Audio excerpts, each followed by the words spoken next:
outside? Should I run and hide? How do I take my company worldwide? Do you love the law? Did you watch Hee-Haw? What's the weirdest thing that you ever saw? What's it like in court? Favorite sport? Can you help with my book report? Is my hair too long? Am I right or wrong? And do you mind if I sing along to anything? Ask Alan anything in the world. Hello, everybody, and welcome to this episode of Ask Alan, the podcast. I'm Alan Crone, the CEO of the Crone Law Firm. Today, my guest is Travis Haddock, who's the president and CEO of the National Hoopfest and director of the Kevin Durant National Hoopfest series. Travis, welcome to the program. Thank you so much for having me, Alan. I really appreciate it. It's a pleasure to be here. Well, the pleasure's mine. Tell me what the National Hoopfest and the Kevin Durant National Hoopfest series, what is that? And I know it was formerly associated with Penny Hardaway. So it first started out as the Penny Hardaway National Hoopfest, and then we worked together for 7 years, and then Penny got the Memphis job, and I was on my own for 2 years, and Kevin Durant's people called me, and they wanted to put his name on our events. And of course, when Kevin Durant calls, you might want to answer it. So we did, and it's turned out to be a great relationship. And basically, when it comes to the event, so we take the best teams in the United States and we bring them to a city to play the best teams in those cities. So it gives a unique opportunity to local schools, especially kids that need to be seen. Not necessarily a star player, they've already got all the attention, but the scholarships that might be available to somebody that would not have the opportunity unless they have the chance to play a team, that's number one in the country. Now, when you say a team, are you talking about AAU teams or high school teams? What kind of teams are you talking about? No, these are so I don't do any AAU or club teams. This is all high school teams. And from your perspective, it seemed talk about a little bit the difference in those club and AAU teams and high school teams. When I was coming up, it was your high school team that was important, but that's in recent years, that's not as important as it used to be, right? It depends on what you're looking for. So some of these prep schools, when we'll speak about AAU, that's usually just spring and summer ball. So when your high school season's over, it carries over to spring and summer ball. And a lot of these kids play on AAU teams, some just because they love doing it and some because they need to be noticed, looking for a scholarship. So, but I'm on the high school side.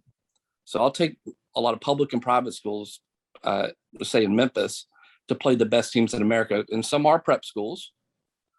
But we only deal with legitimate schools too, because, occasionally you'll see schools pop up here and there that have a great player and it's, a little iffy sometimes. So, but after you've been in this for so many years, the difference between the two. Right. So how do you select the schools and the city? How do you put all that together? Well, Memphis is a little easier for me because I'm from here. But, we're working in Seattle and Dallas and Washington, D.C. and Tampa. We've done things in Las Vegas. I've done some other things in Los Angeles as well. So it's just a matter of getting to know people and contacts, and networking is huge in this business. So the more people and boots on the ground in a particular city to help you, the more successful and organized you'll be. Right. And do you just do, what's your season? Do you just do one a year or are you always doing them? How does that work? So my season will start Thanksgiving in Memphis. We'll do 3 days in Memphis, starting Thanksgiving night with a triple header. And then we'll do Friday and Saturday as well. The next weekend we're in Seattle. And then the next weekend we're in Dallas, where we have 5 ESPN games. And then I'll go to DC the first weekend of January. And then the last weekend of January, we're in Tampa. And then my season's over. And are a lot of the teams that travel to each of these cities, are they the same teams, or do you have a rotation that goes to different cities? There are a few teams that go with me everywhere I go. But the elite national teams, I'll at least have them for 2 events a year. Because you got to realize that because they have so many highly ranked players, everybody's after them. But over the years, we become really good friends. So basically, I'll say, I need you in Memphis and Tampa. But okay. But we do this almost a year out. Mm-hmm. Mm-hmm. So it's a matter of, balancing to where you're going to draw great crowds and great games. Right.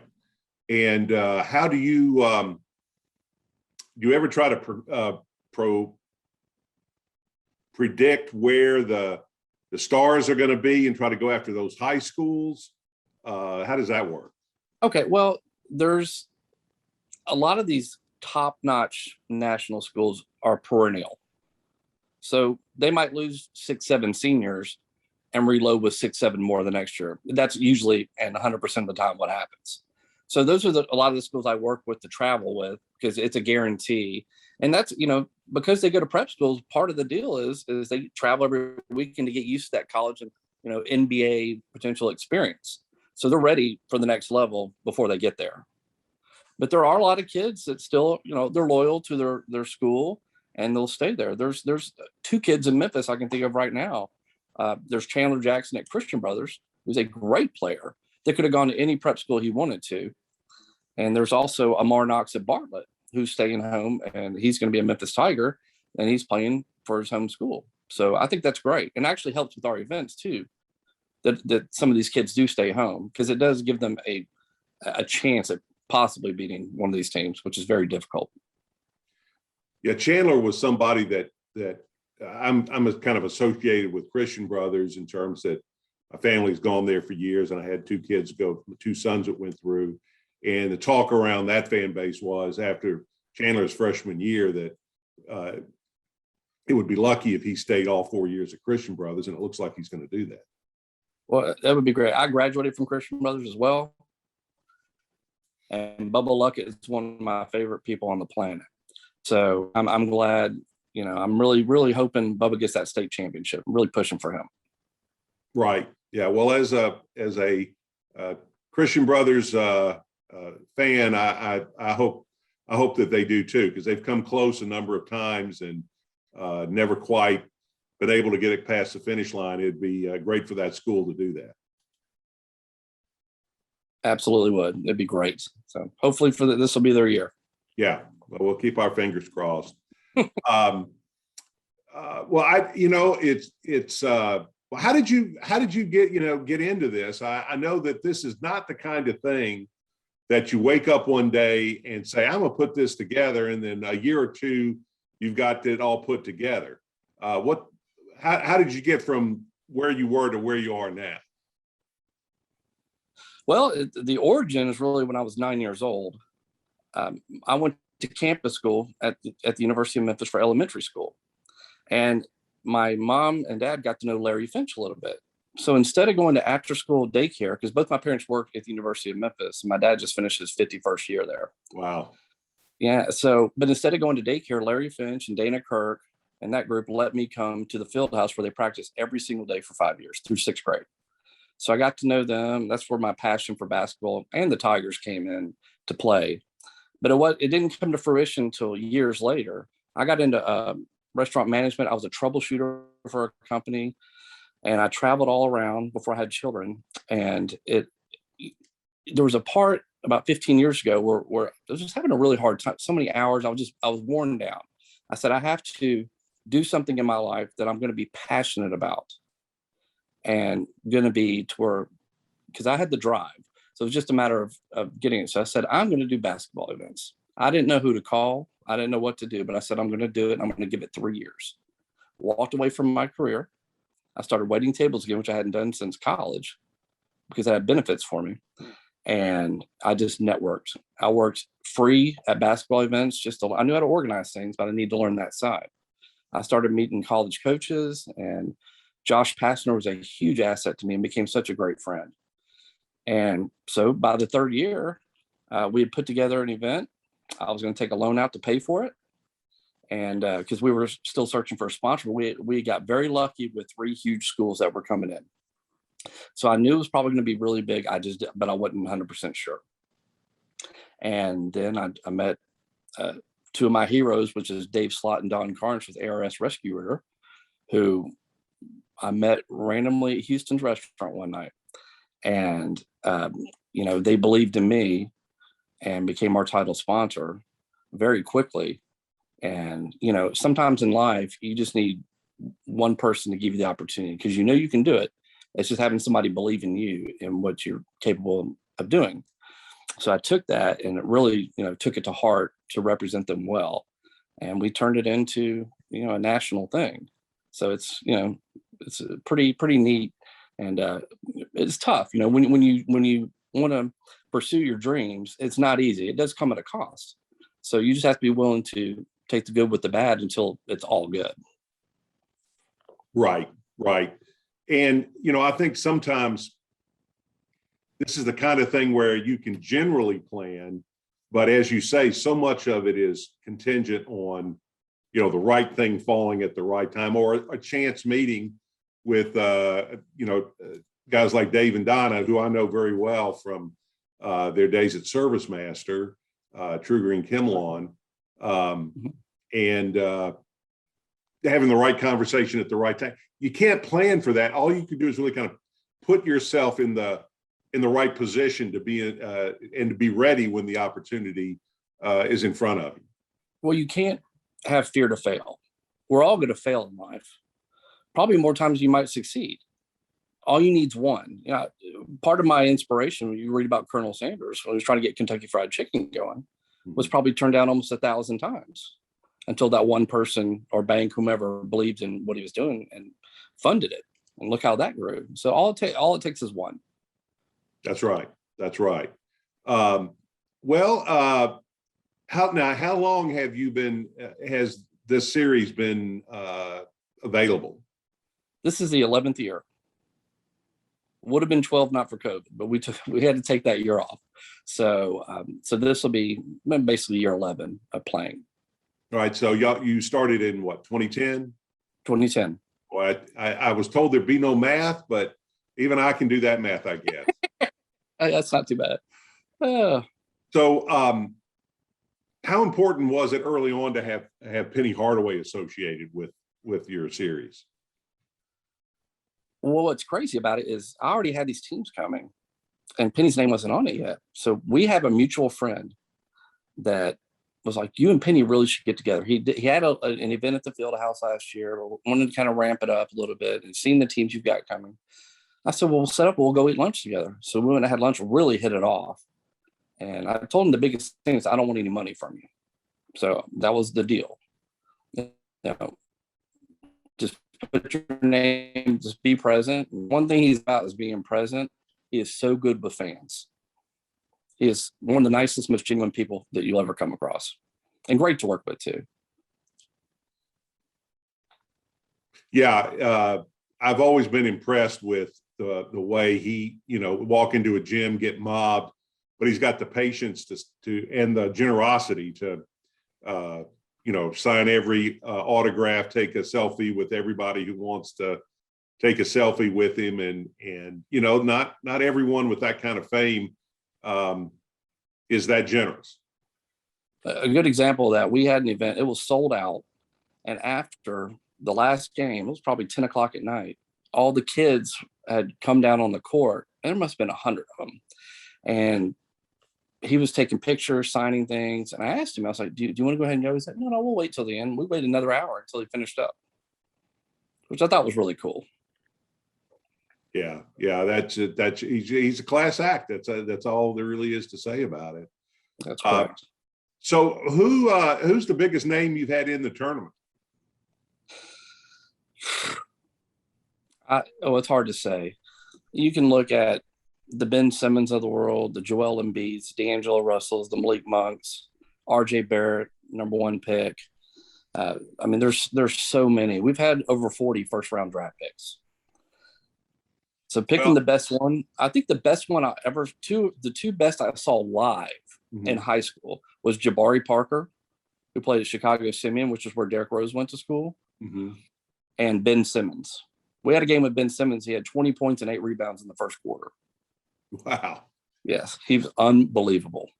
So, and these guys turned out to be good pros. It's really neat to see these kids from maybe their freshman, sophomore year of high school, and they're special, but to really for their hopes and dreams to make it to the NBA, and that's just a game changer for people. Sure. It's really winning a lottery. Well, my son James, whom you've met, was looking at the list of your NBA draft, the folks that have been in the tournament and been drafted, and his favorite was Moses Moody, Arkansas, because he's an Arkansas graduate. And I remember in this past draft, he thought Moses was going to go a little bit higher than he did, but he was very pleased that he went in the first round. I mean, 14th is nothing to be too sad about. No, he was really hoping the Grizzlies would get him. You know what's crazy about his high school team? He was the third on that team picked. Cade Cunningham went number 1, and Scotty Barnes went number 4, and he was 14. They were all in the starting lineup of their high school team when they came to Memphis to play. Who did they play? They played Olive Branch when they had DJ Jeffries, and they also played they played Wooddale when Jonathan Lawson was at Wooddale. I mean, I think each game was probably a 40-point game, but it's nothing to hang your hat on. And with the great experience, let's say for a Wooddale to get that opportunity, those kids will never forget getting to play those guys. Right. Yeah, my son Charlie played AAU ball for a while, and he went up against Bol and Chandler Lawson and a number of other names. And his and I shouldn't call the name because I can't think of it, but his teammate is now a running back. He was a running back for Tennessee and just transferred to Oklahoma. Eric Gray? Yes, Eric Gray, who was a great point guard on those teams, a great athlete. And Charlie is a good basketball player. And he still remembers being able to compete against those guys. And, he acquitted himself very well, but it's not many sports where you can get an opportunity to really play the best of the best, whether it's in high school or AAU, and events like yours make that possible. Yeah, and you appreciate these national programs because they honestly don't have to come here and play our public and private schools. They can go anywhere they want to go. Just from the relationship standpoint we have, I just think it's awful kind of them to want to do that. And because it's very difficult. A Montverde Academy, which is where Moses Moody played high school, they've come here twice and lost. They came here with D'Angelo Russell and Joel Embiid on the team and lost to Ridgeway. They got upset. And then they lost to Memphis East when they had RJ Barrett, who was their number 1 pick. And Memphis East was really good when Penny was coaching. They beat him at the buzzer. So we've had some classic games. Well, how is Kevin Durant? How does he fit into what you're doing, and what kind of a fella is he to work with? He's a great guy. Great guy. We've never met in person. It's always been Zoom because really we got going during COVID. So, and he also was playing and rehabbing, and he played in the Olympics this summer and won the gold medal there. So he's a busy guy. For us, there are certain things. Always St. Jude Children's Research Hospital has been very passionate thing for me to do in philanthropy, but also we're getting into more of the literacy side. So there's a great organization here called Coaching for Literacy that we're starting to talk with and do some work with, which I think is very important as well at a young age, bridging these socioeconomic gaps and giving people more opportunity to get people educated. You have any stories about, we talked about the stars, and the stars are great. And as you say, they bring attention to other folks. Any real success stories in how this series may have elevated some folks that maybe wouldn't have gotten as much attention, but for the look they got from your series? I mean, there's so many, honestly. But I love seeing college coaches. Like we'll see in Arkansas State, multiple kids from our event have gone there. And you've got down in Florida, we've had, South Florida is more of a major conference, but some of these smaller schools like Florida Gulf Coast and Florida International, Florida Atlantic, we've had their coaches are always at our event down in Tampa, and they just pluck kids from our event. And we always tell kids, one of the things we always tell them, never turn down a free education. Less than 1% are going to the NBA. value that and go to schools to where their alumni are very helpful, with jobs and business and industry, because that's really going to get you going in life. So that's our big mission. But we've had just so many. It's great. I wish I could just isolate one, but there's been so many that, honestly, we're really proud of that. I'm sure, because like you say, whether you go first or 10th or 14th in the NBA draft, that's great. But so few people is that really a reality for. But getting a college scholarship to a Division I school or even a Division II school, that's life-changing and game-changing almost in the same way. Yeah, and I always tell these kids, you don't have to go to Harvard or Yale.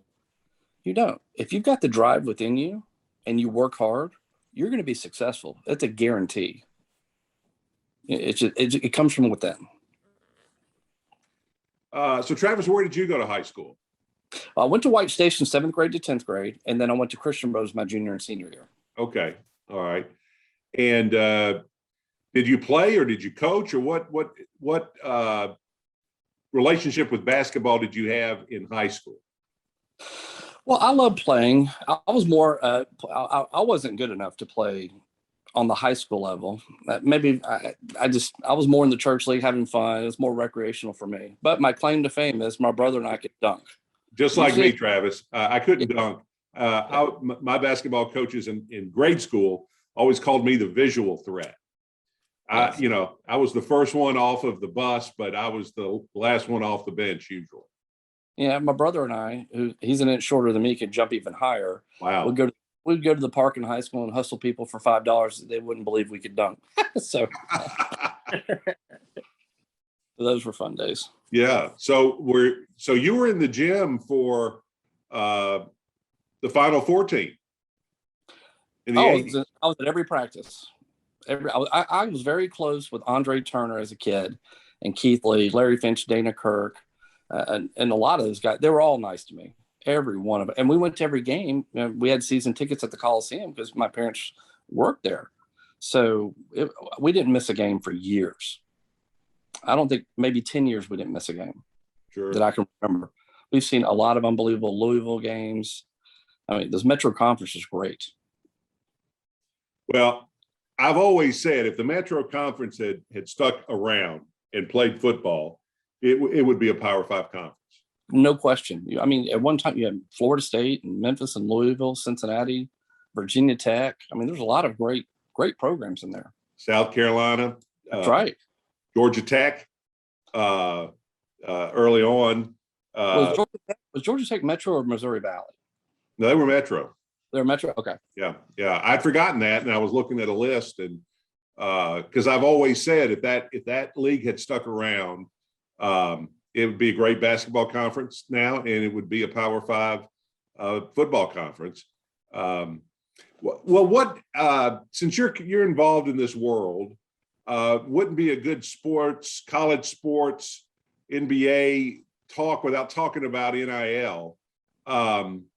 From your perspective, what do you think? What impact do you think NIL contracts are going to have in the way recruiting is done, or maybe even the way your event plays out over the next few years?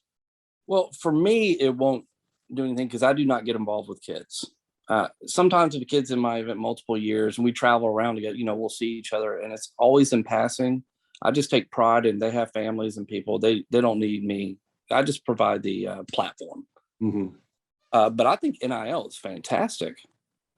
It's, you know how it is, and there's a lot of people getting paid to go to school, right? So, and that's just the reality. And I don't think anybody needs to sugarcoat it. Now with NIL, everything is legit and it's above board, and these kids should be able to get something anyway. If you think of the billions and billions of dollars that they generate for either a school or the NCAA itself, why shouldn't they be able to make, a little money off their name and earn? That's capitalism. It's the American way. But I think it's great for college basketball, by the way. I think it's great because I think a lot of these kids, instead of going G League or doing something else, just sitting out a year and working out and going pro, they're going to play ball. Yeah, I've never understood why, particularly over the last 10 or 20 years, and even now, I don't think most universities approach it this way. I just don't see why you don't let a guy like Derrick Rose, just take Derrick Rose as an example, let him major in basketball. Right. There are all kinds of collateral classes that you could put together in a legitimate professional basketball major that would teach a kid like that, enough business to not get taken advantage of. Some liberal arts stuff just to have a well-rounded education, but give them the time to hone their craft, their profession, which is basketball. It's the same thing as a theater major or another kind of major where you think, well, you could say anything you could say about basketball, majoring in basketball, you could say about majoring in theater, for example, because only a certain percentage of people are going to make it to the big time, if you will. But there's a host of jobs and careers that you can have with that as your foundation without going to the NBA. So I think this is where we are on a great path towards that. What do you think about that? Well, to piggyback on what you're saying, I agree. To piggyback, let's say they're in college and they're receiving money through NIL and their image and likeness, that they have a career-ending injury sometime in college or during a workout. It could be anything. Mm-hmm. They still have the scholarship. They have some funding. They can still get their education. Because once you go G League, you've given up your amateur status technically, so you can't receive a scholarship. You have to pay for your own way or student, just like everybody else. So for somebody to have the opportunity and to keep that in mind that this could happen, it does happen, to be able to continue education where all is not lost. Right. No, it's interesting. Like a lot of our institutions, a lot of our modern institutions were fashioned many, many years ago when the world was completely different. And this is an area where I just don't think we've ever grown out of the notion of college as, essentially something for, richer kids to do to get an education before they kind of come into their own. If you think about what colleges were back in the 1700s, 1600s, et cetera, it's just not but we're acting like that's what it is now. And I think the more we conform those institutions to our modern reality, the better off we're going to be.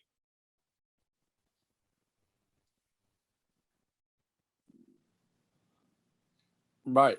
Well, and it's a business too. It's a business, right? If you think about it on the financial side for sports and NCAA, because a lot of these sports like a football, especially at SEC school or these Power Five that have huge finance, that does fund a lot of things, because the Title IX, women get equal treatment as well, typically with scholarships and opportunity. So this does afford, a lot of these schools to offer those scholarships as well.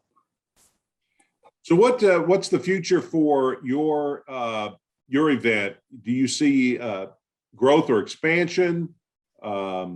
Just what's the future in the next 5 or 10 years for your series?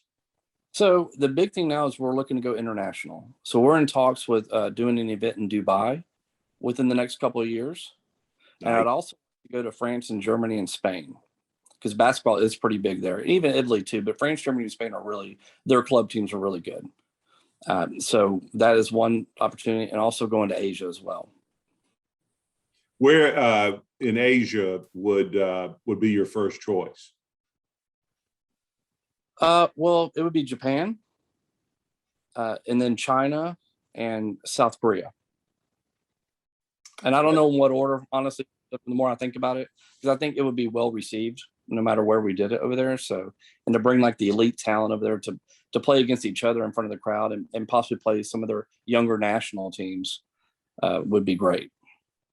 I think that would be good, and it would really help grow the sport. And you look what the NBA has done internationally, and our all-star game is almost a UN event. Players from all over the world, literally. It only bodes well for the future of basketball. It does. And you look at Europe alone, how many great players have come out of Europe, especially Eastern Europe, where you got the Luka Doncic, he's Eastern European. You got Dirk was German. You got unbelievable. You can go back to Tony Kukoc. Right. Right. And back then it was a little more difficult to get them out of, especially if it was before the Soviet Union collapsed and they became multiple countries. It was very difficult to get a Russian player over here to play professionally. And it really started with hockey. That's really where it started. A lot of these guys wanted to come over and they couldn't. But now with open border, anybody can get drafted and come play. I mean, there's just a plethora of international players now that are world class. Well, Travis, thank you very much for being on the show. Very exciting. And I'm going to look out for your event in Memphis this year. And James and I are going to try to come out and see a few games.